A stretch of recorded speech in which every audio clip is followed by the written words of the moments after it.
Miss me? Yes, I'm back, but you guys have been on my mind. You never left for once. It's super exciting to be back on our favorite show, So This Happened, where we get to highlight and review stories that made a buzz recently. It's still your friendly neighborhood reporter at Davinkwe, and I'll be back with the first story after this break. While I was away, a lot happened in and outside the country. Mr. President, how is your health? Sharam Bale, Adekunowo.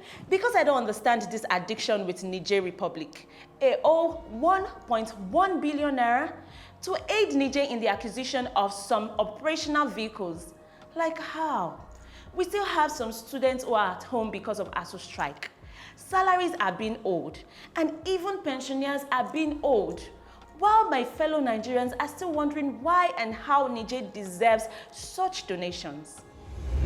The Defense Minister of Niger Republic, Al-Kassoum Indato, has revealed how the Nigerian troops on several occasions came to Nigerians' aid to fend off armed rebellion and insurgency.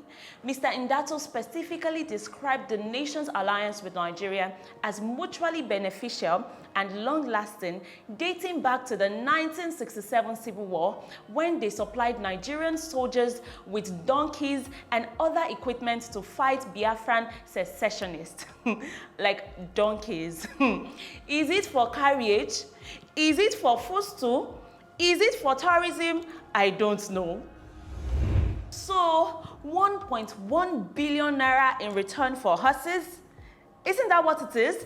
The minister further stressed its country's assistance to Nigerians, revealing that Zamfara residents rely heavily on Nigerian soldiers for protection against bandits and other armed gangs. He also mentioned that Nigerian soldiers did not hesitate to help Nigerian forces to combat Boko Haram terrorists in Damascus.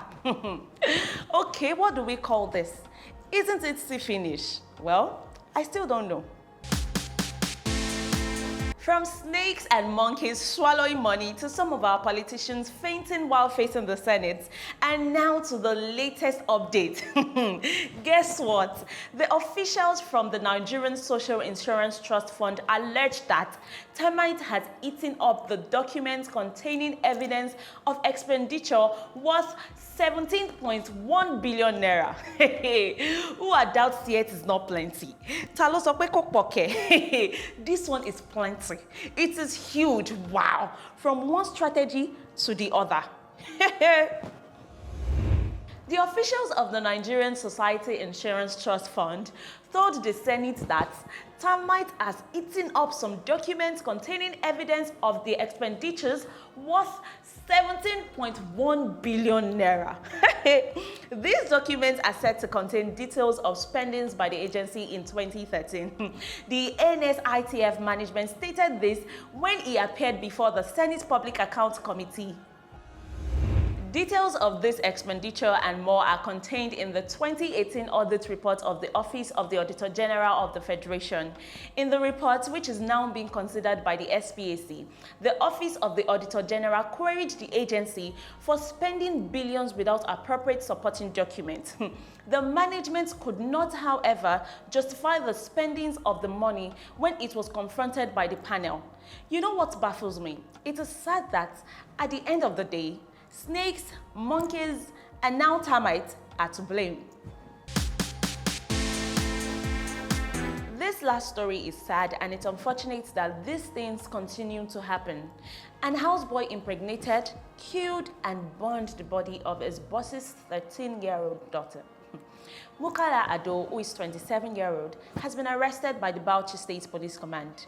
It was gathered that the suspect allegedly impregnated the minor and connived with her mother to take her to Gombe State for an abortion.